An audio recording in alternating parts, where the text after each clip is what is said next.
Some people think that because you are a black person, you are an African, you are somebody coming from an African heritage, you have certain color.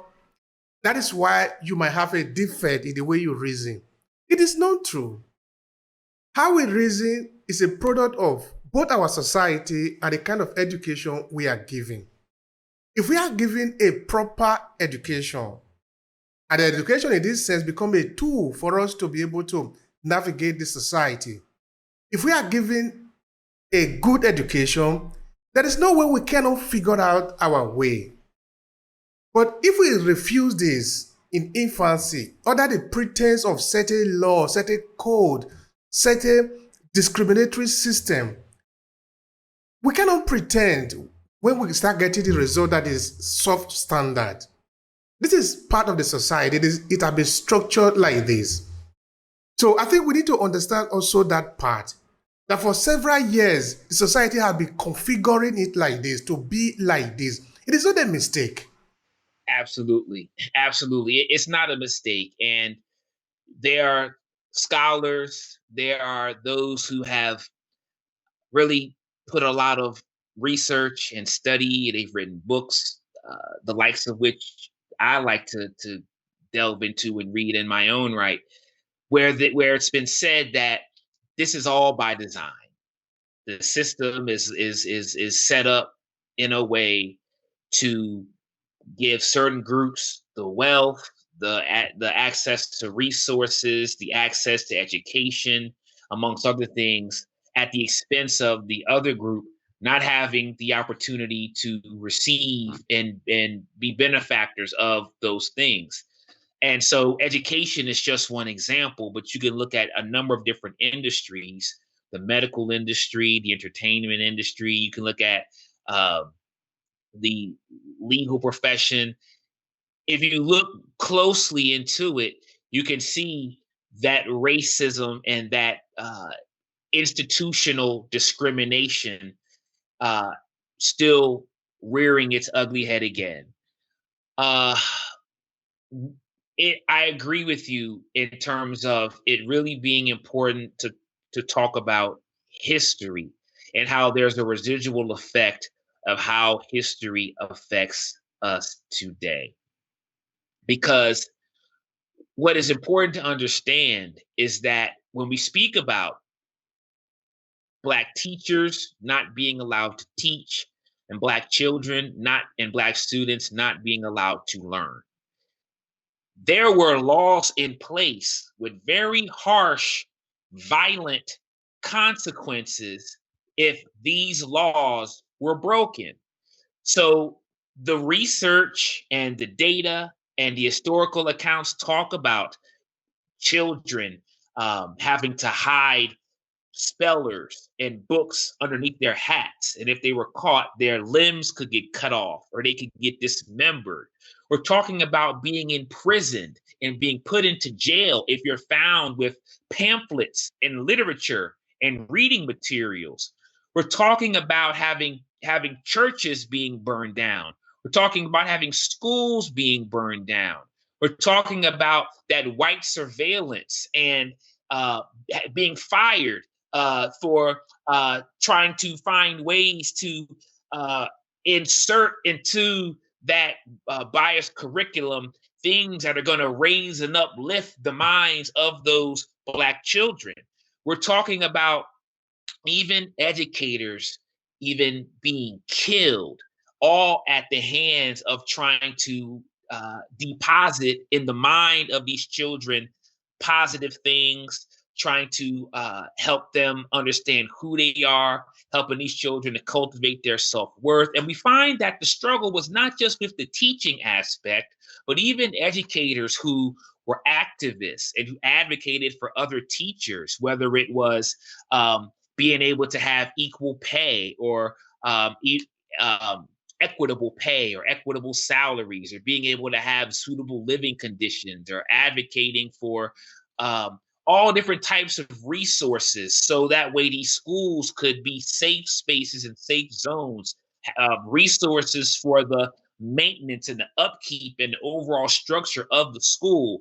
This was in many ways the reality of many African Americans who were trying to learn. To be a great content creator in today's fast changing economy, you need one thing: storytelling. Storytelling is a powerful instrument to leverage either for personal use or for your business success.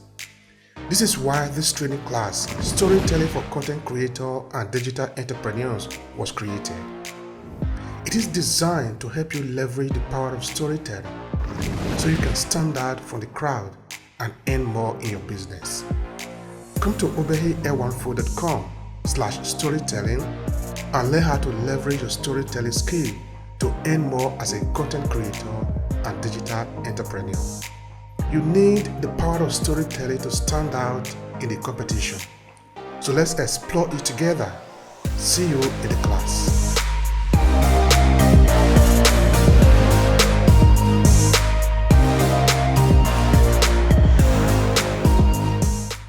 And so you look at South Carolina in the Deep South, 1740 was when it issued its first anti-literacy laws. And you look at the reason why it issued its first anti-literacy laws. The year prior, there was a rebellion called the Stono Rebellion, and you had Africans who revolted. It was an uprising, and they discovered that some of those who led the charge were supposedly those who had some level of literacy.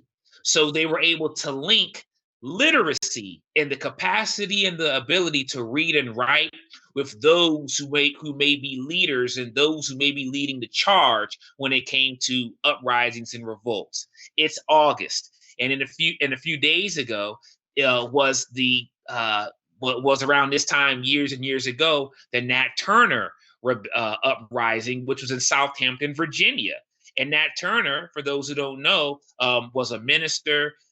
He was enslaved, but yet he could read. He had some literacy, and so he led the charge. 60 whites were killed, and many whites were afraid. They were scared. And once they executed Nat Turner, once they got a hold of him, they intensified the laws, implemented slave codes, and did all of those things, all at the hands of keeping these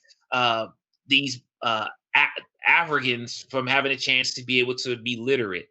And so there's a book that speaks a lot to that called Fugitive Pedagogy, Carter G. Woodson and the Art of Black Teaching. It speaks to a lot of what I'm saying, just basically having to read and write and grapple with literacy under violence and under the threat and the danger. And as I said already, there's so many historical accounts, being beaten for trying to learn how to read, receiving lashes and being whipped, all to learn how to read, being sold away. So we find that history, what happens in the past just doesn't stay in the past. Our bodies are containers and store our experiences, the events that happen to us, and all the things that we undergo. So when a group of people has had to deal with that, that's traumatic. That is a fearful, frightening ordeal. So this stuff is passed down from generation to generation to generation. And we still see history play out today because there's still books that are being banned in schools, and many of which are from Black writers and Black authors. I already mentioned about CRT and how that is a contentious topic of today. There's a teacher shortage, and that we talked about before in the past. There was a Black teacher shortage when it came to integrating public schools in the 60s and all through that time period. So society continues to repeat itself over and over. But if we don't know the history, and if we don't understand where we come from, then we'll fall victim and we'll be befuddled and puzzled and confused at what is happening before our very eyes. And so when we talk about trauma a lot of times is stored in our brains. It affects our bodies. And so it's no wonder why a lot of teachers and educators, Black educators and teachers, may not want to go into the school system, because they might not have had the best experience when they were in school. And so why enter into that space, enter into that arena, if that is what your recollection, your memory is? And it's not to say that all that's applicable to all, but these are some of the things that we have to talk about when we talk about the reality of education for Black folk, African American, those of African descent, whatever we want to call it. Historically here in the United States,